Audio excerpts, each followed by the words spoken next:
오늘 저희가 출애굽기의 말씀을 계속해서 공부하고 있는데요. 오늘의 말씀의 제목은 6월절의 자비와 심판이라고 정해봤습니다. 6월절의 자비와 심판이라는 제목으로 오늘 말씀을 좀 생각을 해보겠습니다. 저희가 지지난주에 이제 출애굽기를 공부하면서 이집트가 당한 9가지의 재앙을 저희가 살펴보았습니다. 피가 나일강이 피로 바뀌는 재앙으로부터 시작해서 이 이집트 전역이 완전히 깜깜해지는 재앙까지, 정말 이집트 사람들이 정말로 불편해지는, 정말로 삶을 영위할 수 없는 그런 재앙들이 연이어서 계속 이어졌습니다. 근데 이 재앙들의 특징은 무엇이냐면은 다 피할 수 있었던 재앙이라는 것입니다. 이 지금까지 열거했던 9개의 재앙 중에서 하나님께서 피하지 못할 재앙은 하나도 허락하지 않으셨습니다. 첫 번째 재앙인 나일강이 피로 변하는 재앙이 있기 전에 하나님께서 모세와 아론을 보내셔서 모세의 지팡이가, 아론의 지팡이가 뱀으로 변하여서 이집트의 마술사들의 지팡이를 잡아먹는 그런 일을 보면서도 이집트의 왕의 마음이 어떻겠는가, 어떠하였는가, 강팍하였다, 완악하였다, 혹은 완고하였다고 성경은 표현하고 있습니다. 첫 번째 재앙이 있고 나서도 이집트의 왕의 마음이 완악하였다. 두 번째 재앙, 세 번째 재앙, 네 번째 재앙, 다섯 번째, 여섯 번째, 일곱 번째, 여덟 번째, 아홉 번째 재앙에 이르기까지 매번 재앙이 있을 때마다 성경이 기록한 것은 무엇이었냐면 바로의 마음이 완고하여서 이스라엘 백성들을 보내지 않았다라고 얘기하고 있습니다. 그래서 첫 번째 재앙이 있기 전에 이집트의 왕 바로가 모세의 이야기를, 그 기적을 보고 마음을 열고 하나님의 말씀에 순종했더라면은 하나의 재앙도 당하지 않은 채로 이스라엘 백성들은 집으로 돌아가고 이집트 백성들은 자기들의 삶을 영위할 수 있었을 것입니다. 하지만 이집트의 왕의 마음이 완악했기 때문에, 하나님께서 말씀하실 때 불순종했기 때문에 계속해서 이집트는 엄청난 재앙들이 계속해서 잇따랐던 것입니다. 오늘 저희가 살펴볼 재앙은 10번째 재앙인데요. 이 10번째 재앙을 보기 전에 출애굽기 4장 말씀을 보겠습니다. 출애굽기 4장 22절과 23절의 말씀입니다. 10번째 재앙은 아시다시피 이집트에 있는 모든 장자, 모든 큰 아들이 죽임을 당하는 정말 엄청난 재앙이었는데요. 출애굽기 4장 22절, 23절의 말씀을 보겠습니다. 출애굽기 4장은 하나님께서 모세를 처음 부르셨을 때 이야기가 기록되어 있습니다. 출애굽기 4장 22절입니다. 하나님께서 모세에게 말씀하시기를, 너는 바로에게 이르기를, 여호와의 말씀에 이스라엘은 내 아들, 내 장자라. 내가 너에게 이르기를 내 아들을 보내주어 나를 섬기게 하라 하여도 내가 보내주기를 거절하니 내가 너의 아들 너의 장자를 죽이리라 하셨다 하라 하시니라. 하나님께서 이스라엘에 대해서 표현하시기를, 정말 이스라엘이라고 하는 이 백성은 내 마음속에 너무나 아끼는 백성이다.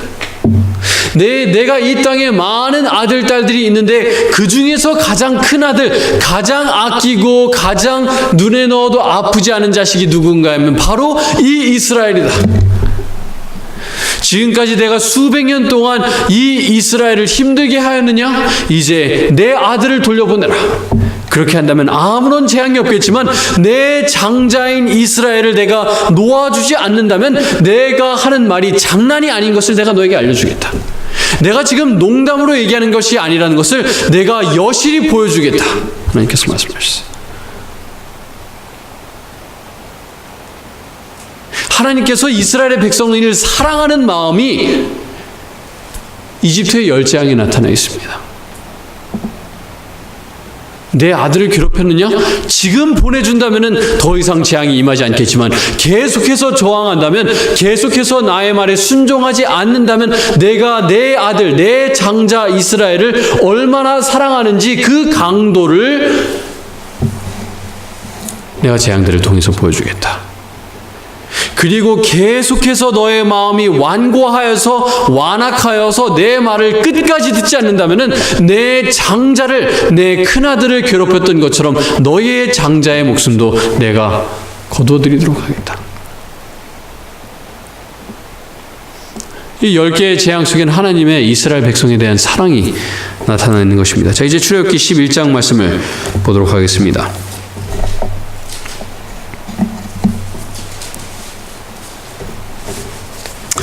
이제 9번째 재앙까지 모든 재앙이 마쳤지만 바로의 마음이 완고했습니다. 이 10번째 재앙도 피해갈 수 있었지만 그의 마음이 완고했기 때문에 하나님께서 모세를 바로에게 보내십니다. 출애굽기 11장 4절 말씀입니다. 모세가 바로에게 이르되 여호와께서 이와 같이 말씀하시기를 밤중에 내가 애굽 가운데로 들어가리니 애굽 땅에 있는 모든 처음 난 것은 왕 위에 앉아 있는 바로의 장자로부터 맷돌 뒤에 있는 몸종의 장자와 모든 가축의 처음 난 것까지 죽으리니 애굽 온 땅에 전무후무한 큰 부르짖음이 있으리라. 자, 9번째 재앙까지 계속해서 모세는 미리 경고하였습니다. 내가 하나님의 말씀을 듣지 않으면 이러이러한 일이 있을 것이다 경고하고 재앙들이 일어났습니다. 그리고 모세가 얘기했던 것처럼 모든 재앙들이 실제로 일어났어요. 자, 그러면 9개의 재앙이 하나님께서 말씀하신 것처럼 일어났다면 모세가 말하는 이 10번째 재앙도 모세가 얘기하는 것처럼 일어날 가능성이 있어요, 없어요? 가능성이 있는 정도가 아니라 이렇게 일어날 것이라고 분명히 알 수 있어야 돼요. 바로는 하나님의 말씀이 분명했어요. 자, 아직 일어나지 않은 일입니다. 모세가 이것을 이야기하는 시점에는 바로의 장자도 살아있고 이집트에 살고 있는 모든 큰아들이 아직까지는 살아있는 시점이고, 모세가 그렇게 얘기했다면 분명히 일어날 일이라면 이 시점에 바로가 어떻게 했다면, 마음을 바꿨다면, 정말로 자기의 아들을 사랑해서 아들을 살리려고 하는 마음이 있었다면, 그가 조금의 믿음이라도 있었다면, 그가 조금이라도 마음을 열어서 정말 모세의 말이 지금까지 다 맞았지, 내 아들 살려야겠다, 모세 저를 살려주십시오, 당신 백성들 조건 없이 다 보내겠습니다, 만약 그렇게 했더라면 피할 수 있었던 거예요. 그런데 어떻게 하지 않았기 때문에? 믿지 않았기 때문에, 증거가 없었기 때문에 아니에요. 증거는 분명했어요. 하나님의 말씀은 분명했습니다. 하지만 그는 무엇에 자기 자신을 의탁하고자 했는가 하면 하나님의 말씀이 아니라 우연의 자기의 운명을 의탁하기를 바랬습니다. 내가 하나님의 말씀을 거역하지만은 설마 그런 일이 있겠어? 설마 그런 일은 없겠지.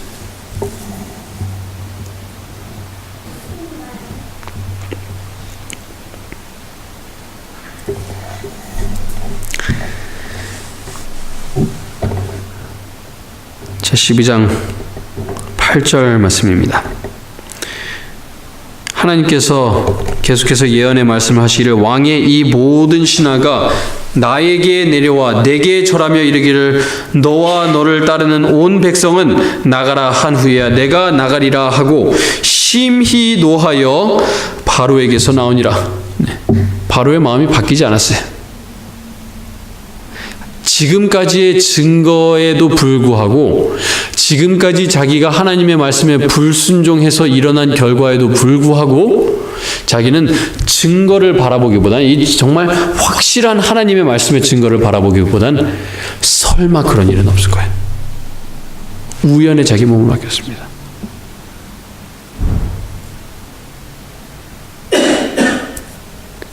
출애굽기 12장 말씀 보겠습니다. 자, 이제 바로에게서 나와갖고 이제 모세가 이스라엘 백성들에게 12장에 가서 이야기합니다. 출애굽기 12장 1절입니다.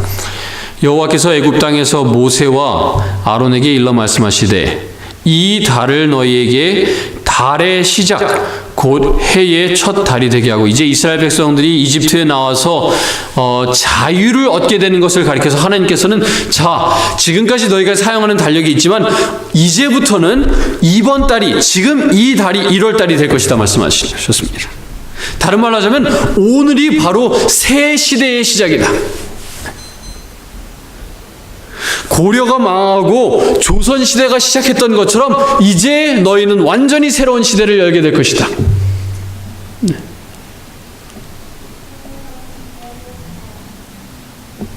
대한민국이 일제치하에 있다가 조선이 일제치하에 있다가 광복을 얻었던 것처럼 이제 너희는 완전히 새로운 시대를 열게 될 것이다. 그것을 준비하라고 하나님께서는 말씀하십니다. 그래서 어떻게 하게끔 하시는가? 3절입니다. 너희는 이스라엘 온 회중에게 말하여 이르라. 이 달 열흘에 너희 각자가 어린 양을 취할지니 각 가족대로 그 식구를 위하여 어린 양을 취하되, 그 어린 양에 대하여 식구가 너무 적으면 그 집의 이웃과 함께 사람 수를 따라서 하나를 취하며 각 사람이 먹을 수 있는 분량에 따라서 너희 어린 양을 계산할 것이며, 너희 어린 양은 흠없고 1년 된 수컷으로 하되 양이나 염소 중에서 취하고 이 달 40날까지 간직하였다가 해질 때에 이스라엘 회중이 그 양을 잡고. 예수님께서 요한복음 5장에 말씀하시기를 이 성경에 대해서 말씀하시면서 이 성경이 곧 내게 대해서 증거한다고 말씀하셨어요. 그 당시에는 신약 성경이 없었습니다. 예수님께서 그 말씀하실 당시에는. 그래서 구약 성경은 다 누구를 향하고 있는가 하면 예수 그리스도를 향하고 있습니다. 구약 성경을 읽으면은 예수님께서 어떤 분이신지를 알 수가 있어요. 그런데 이 구약 성경 중에서도 특별히 예수님께서 많이 등장하는 장이 어디인가 하면 바로 이 출애굽기 12장입니다. 예수님께서 특별히 많이 등장하는 이 사건이 있다면은 바로 이 유월절 사건입니다. 하나님께서 모세를 이스라엘 백성들에게 보내면서 말씀하시기를, 자, 이번 달이 새로운 달이 될 것이다. 이번 달부터 1월인데 1월 10일 날 너희가 양 하나를 죽이라고 하지 않으시고 1월 10일 날 양 하나를 선택하라고 말씀하십니다. 양을 1월 며칠 날 선택한다고요? 1월 10일 날 선택을 합니다. 양이나 염소를 선택을 합니다. 그런데 이 양을 잡는 것은 1월 10일 날 잡는 것이 아니고 언제 잡는가 하면 1월 14일 날 잡았습니다. 이 양이 예수님을 가리키고 있다는 것은 우리가 너무나 잘 알고 있을 것입니다. 그리고 이 양의 특징들을 모세가 열거합니다. 이 양은 흠이 일단 없어야 된다. 아무런 결점이 없는 양이어야 되고 1살 된 어린 양이어야 된다고 모세가 얘기를 합니다. 아무런 흠 없는 양을 1월 10일 날 선택을 해서 1월 14일 날 잡게 하셨습니다. 왜 하나님께서 1월 14일 날이 유월절이어서 그날 양을 잡을 거면은 그냥 1월 14일 날 아무 양이나 선택하게 하시지 왜 하필이면 1월 10일 날 미리 양을 선택하게 하셔서 4일 뒤에 잡게 하셨을까요? 양을 죽이는 거는 1월 14일 날 있었고 그 피를 바르는 것도 14일이었습니다.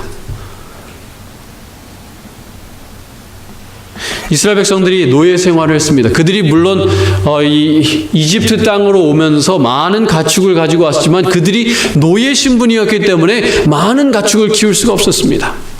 그들이 가지고 있는 양의 숫자가 많지 않았습니다. 그런데 1월 10일 날 이제 하나님께서 곧 시대를 여시게 될 것인데 하나님께서 우리의 자유의 문을 여셔서 우리가 이제 가나안 땅으로 향해서 갈 것인데 하나님께서 이집트에게 어떤 경고를 하셨어요?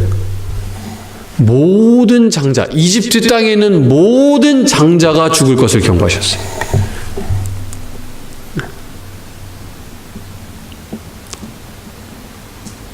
그거는 이스라엘 백성을 제한 경고가 아닙니다. 이집트의 땅에 살고 있는 모든 생명체, 모든 동물, 인간을 포함한 모든 동물은 다 죽게 돼 있어요. 그날 모든 장자는. 이스라엘을 제외한 경고가 아니에요. 그런데 이스라엘의 장자가 살기 위해서는, 내 사랑하는 큰 아들이 살기 위해서는 무엇이 죽어야 돼요? 하나님의 큰 아들이 죽어야 돼요. 양이 무엇을 상징하고 있어요? 예수님을 가리키고 있어요. 하나님의 독생자이신, 골로새서에 하나님의 큰 맏아들이라고 표현하고 있습니다.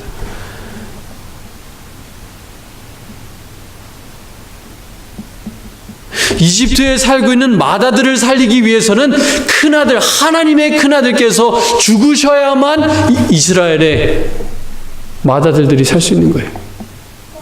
그래서 1월 10일부터 양을 선택하게 한 것은 무엇이냐면, 1월 10일 날 그 양을 선택하고 그 집 앞을 지나가면서 양을 볼 때마다 무엇을 생각하는 거예요?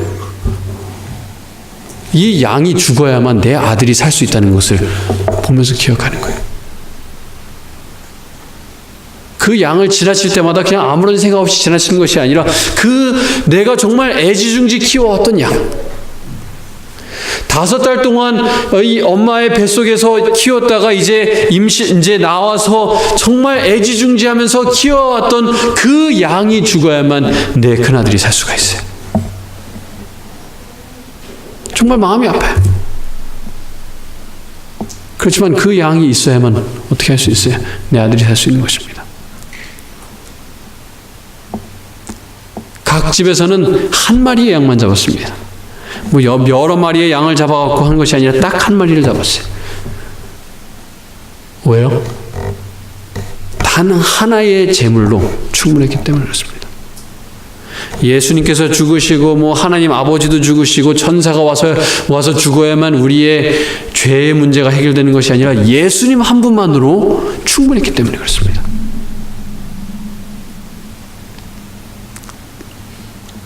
자, 근데 그 피를 어떻게 하게끔 하셨습니까? 7절 말씀입니다. 그 피를 양을 먹을 집 좌우 문설주와 인방에 바르고, 어떻게 하라고 하셨습니까? 그 양을 죽이는 것만으로는 충분하지 않았어요.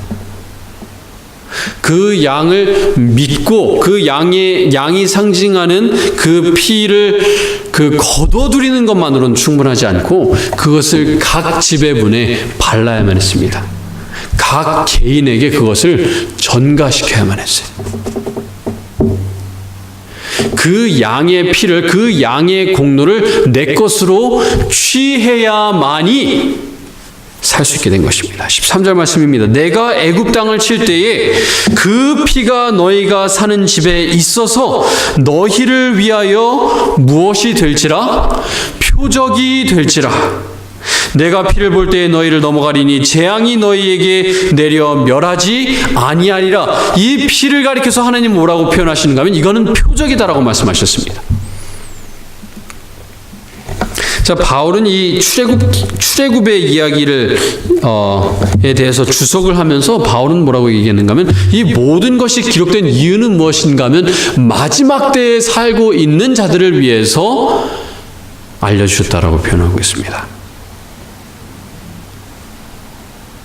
피가 뭐였어요? 표였습니다. 표적이었습니다. 자, 마지막 때도 무엇이는가 하면 하나님을 믿는 자들의 표적이 있어요. 자, 갈라디아서가 아니라 에스겔서 9장 말씀을 보겠습니다. 에스겔서 9장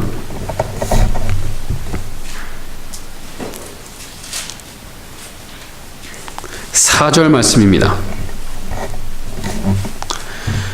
구약성경 에스겔서 9장 4절부터 6절의 말씀을 보겠습니다.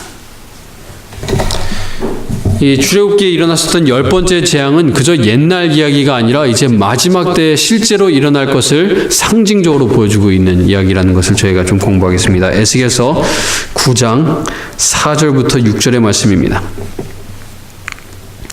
여호와께서 이르시되 너는 예루살렘 성읍 중에 순행하여 그 가운데서 행하는 모든 가증한 일로 말미암아 탄식하느며 우는 자의 이마에 표를 그리라 하시고.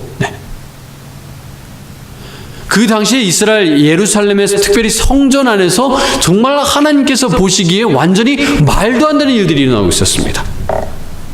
하나님께 예배드리는 곳에서 하나님께서 원하시는 것과는 완전히 반대되는 일들이 일어나고 있었는데, 하나님께서 말씀하시기를 그 일들로 인해서 슬퍼하면서 탄식하는 사람들이 있는데 그 사람들의 이마에 어떻게 하라고요?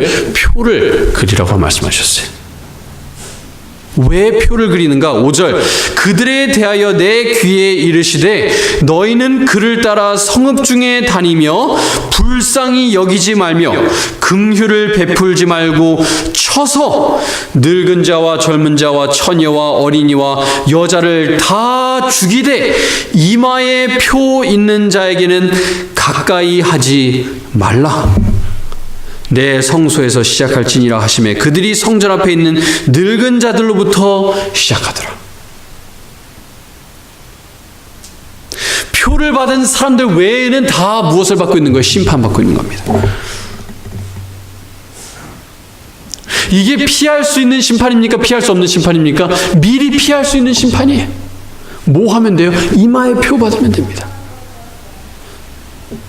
문설주와 문인방에 피를 발라서 예수 그리스도의 피를 내 것으로 취해서 표를 받고 살면 되는데, 교회에서 일어나고 있는, 성전에서 일어나고 있는 정말 하나님의 뜻과 반하는 일들로 인해서 탄식하여서 표를 받으면 되는데, 그 표를 받지 않은 사람들, 그 경고의 말씀을 받아들이지 않은 사람들에게는 하나님께서는 어떻게 하신다고 말씀하고 있습니까? 심판하신다고 말씀하고 있습니다. 자, 그 표에 대해서 좀 더 자세히 생각해 보겠습니다. 요한계시록 말씀을 보겠습니다. 요한계시록 7장 1절부터 3절의 말씀을 보겠습니다.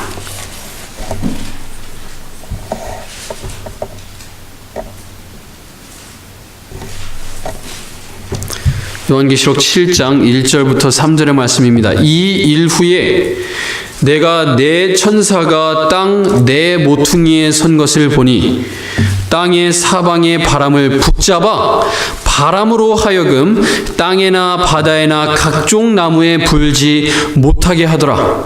마지막 때의 대환란을 말씀하고 있습니다. 근데 그것이 일어나지 못하게 하나님께서 막고 계세요. 왜 막고 계시는가? 2절 또 봄에 다른 천사가 살아계신 하나님의 인을 가지고 해 돋는 데로부터 올라와서 땅과 바다를 해롭게 할 권세를 받은 내 천사를 향하여 큰 소리로 외쳐. 이 대환란이 일어나기 전에 한 천사가 동쪽으로부터 외칩니다. 뭐라고 외칩니까? 3절 이르되 우리가 하나님의 종들의 이마에 무엇하기까지?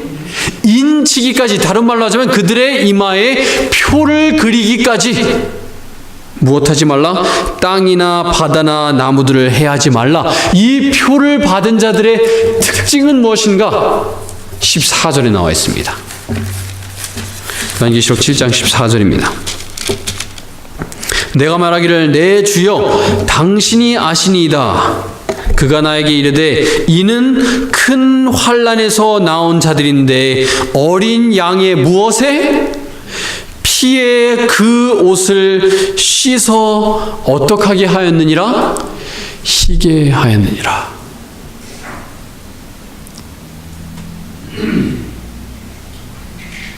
여러분, 요한계시록에서 의복이라는 표현이 나오면 그것은 무엇을 상징하는가 하면 품성과 행실을 나타냅니다. 근데 누구의 품성과 행실을 나타내는가 하면 그 옷을 입고 있는 자들의 품성과 행실을 나타내요. 성도들의 품성을 나타냅니다. 성도들의 착한 행실이라고 요한계시록에서 얘기하고 있습니다.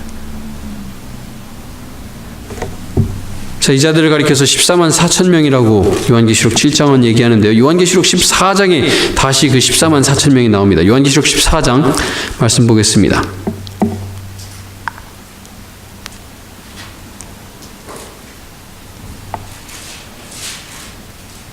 요한계시록 14장 1절 말씀입니다. 또 내가 보니 보라 어린 양이 시온산에 섰고 그와 함께 14만 4천이 서 있는데 그들의 어디에는 이마에는 어린 양의 이름과 예수님의 이름과 그 아버지의 이름을 쓴 것이 있더라. 무엇이 있다는 얘기에 표가 있다는 얘기입니다. 인이 있다는 것입니다. 그 인이 있는 자들은 무슨 축복을 받게 되는가? 죽음의 천사가 왔을 때, 심판의 천사가 왔을 때 그 담을 어떻게 하는가? pass over, 유월한다는 것입니다. 네, 이들의 특징은 무엇인가? 4절 말씀입니다. 이 사람들은 여자와 더불어 더럽히지 아니하고 어떻게 한 자라? 순결한 자라. 어린 양이 어디로 인도하든지 어떻게 하며? 어떻게 하는 자입니까? 따라가는 자며 사람 가운데서 속량함을 받아 처음 익은 열매로 하나님과 어린 양에게 속한 자들이니 그 입에 무엇이 없고 거짓말이 없고 무엇이 없는 자들이더라? 흠이 없는 자들이더라. 자, 그래서 문설주와 문인방에 피를 바르는 것은 무엇을 상징하는가 하면 예수님의 의를 믿음으로 받아들이는 것뿐만 아니라 그 피가 나를 어떻게 한 사람들인가 하면 정결케 된 사람들을 얘기하고 있는 것입니다. 그걸 상징적으로 가리키고 있어요.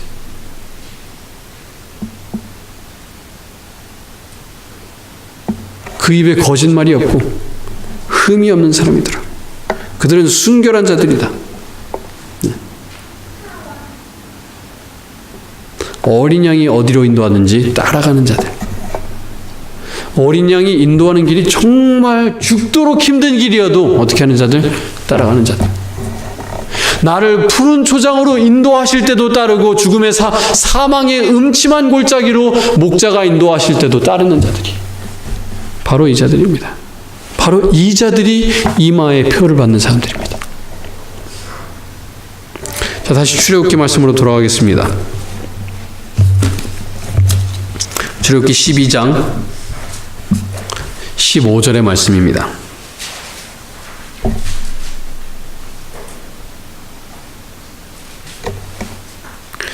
출애굽기 12장 15절입니다. 이 6월절이 시작하는 날부터 어떻게 하는가? 너희는 이래 동안 무교병을 먹을지니 누룩이 없는 이스트가 없는 빵을 먹을지니 그 첫날에 누룩을 너희 집에서 어떻게 하라? 제하라. 빵에서 제하라고 말씀하지 않으시고 집에서 제하라고 말씀하셨습니다. 무릇 첫날부터 일곱째 날까지 유교병을 먹는 자는 이스라엘에서 끊어지리라. 이 누룩은 무엇을 상징합니까? 죄를 상징합니다. 죄.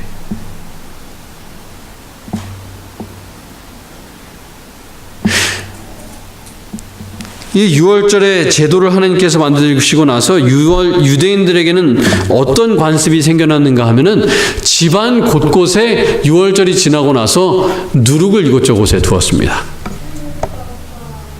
그래서 6월절이 그 시기가 다가오면 어떻게 하는가 하면 집안 곳곳을 샅샅이 뒤져갖고 무엇을 찾는가 하면은 누룩을 찾았어요. 그리고 그 누룩을 어떻게 했어요? 집 밖으로 버렸습니다. 어떻게 해야 된다는 얘기예요? 우리의 마음을 구석구석 살펴야 된다는 얘기예요.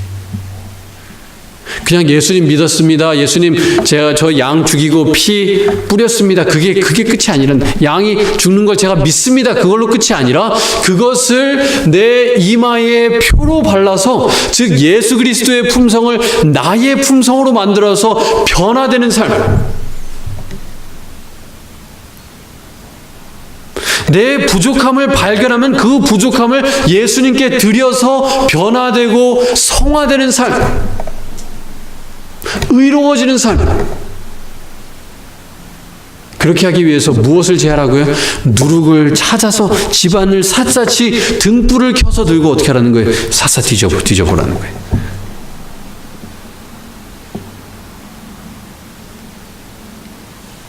이 누룩은 죄를 얘기하는데 특별히 세 가지 죄를 이야기를 합니다. 어떤 죄를 얘기하는가? 예수님께서 이 바리새인의 누룩을 먼저 조심하라고 말씀하셨습니다. 바리새인의 누룩은 누가복음 12장 1절의 말씀을 보시면은 바리새인의 누룩은 외식이다라고 표현하십니다. 외식. 가식이죠, 가식. 겉으로는 경건의 모양이 있어요.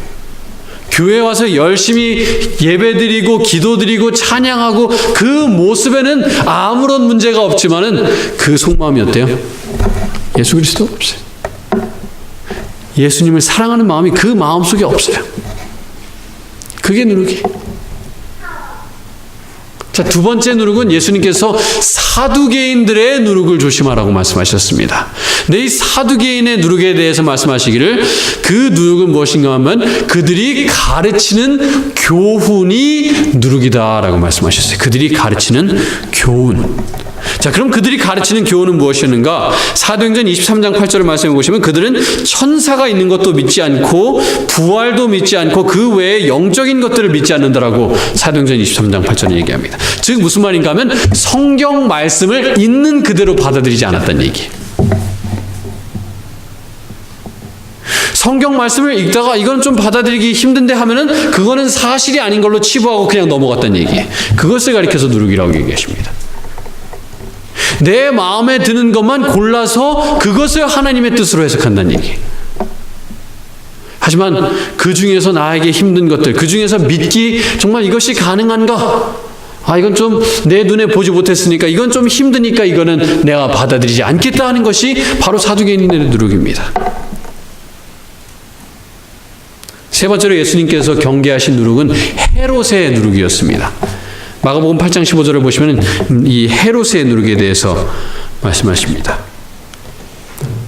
근데 이 신약 성경을 통틀어서 헤롯들이 여러 명이 있었습니다만 모든 헤롯들의 특징은 무엇인가 하면 잔인했어요. 포악했어요. 예수님께서 태어날 당시에 헤롯은 어떻게 했습니까? 자기의 왕위를 유지하기 위해서 그 당시에 태어난 모든 아기들을 다 죽였어요. 예수님께서 성장하고 난 뒤에 그 헤롯은 어떻게 했습니까? 침례 요한의 목을 잘라서 쟁반에다 올리고 예수님을 죽이고자 했던 자도 바로 헤롯이었습니다. 다른 사람에게 무자비한 사람. 그것을 가리켜서 헤롯의 누룩이라고 얘기하셨어요. 외식과 자기가 원하는 것만 선별해서 믿는 믿음, 받아들이는 믿음. 그것이 두 번째 누룩. 세 번째 누룩은 뭐예요? 상대방에 대해서 자비를 베풀지 않는. 그것이 바로 세 번째 누룩입니다. 이 누룩은 상대방의 누룩은 참 잘 보여요. 그래서 옆집 지나가면서 창문 건너보니까 저기 누룩이 있네. 그런데 내 집의 누룩을 찾아야 돼. 내 마음속의 누룩. 혹시 내가 경건의 모양은 있으나 경건의 능력은 없는 사람이 아닌지. 혹시 내가 말씀을 믿는다고 하면서 내가 원하는 것만 취해서 믿는 사람은 아닌지. 아니면 내가 그 두 가지 누룩은 마음속에 없지만 혹시 상대방을 대할 때, 다른 사람들을 대할 때 혹시 무자비하게 대하거나 쉽게 다른 사람에 대해서 얘기하지는 않는지. 그걸 어떻게 하라고 말씀하시냐면 찾아보라고 말씀하십니다. 샅샅 뒤지라고 말씀하세요.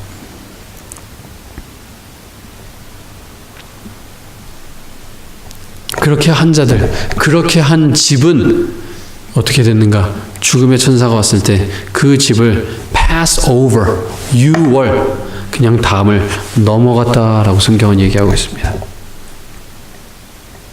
하지만 그 장자가 생명을 유지하기 위해서는 무엇이 죽어야 됐다는 걸 기억해야 됩니까? 하나님의 큰아들. 이스라엘의 큰아들이 살기 위해서 하나님께서 하나님의 큰아들을 희생하셨어야만 이스라엘의 백성의 큰아들이 살 수 있었다는 것. 네. 그리고 그 양을 바라보고 생각하도록 하나님께서 4일이라는 시간을 주셨다는 것. 무엇하라고요? 양을 바라보라고. 양을 생각하라고. 그저 그냥 아무렇지도 않게 그냥 그날 아무런 양이나 잡아서 죽이는 것이 아니라 4일이라는 시간을 미리 주셔서 그 양을 통해서 그 희생을 생각하라고 하나님께서 양을 미리 선택하게 하셨습니다.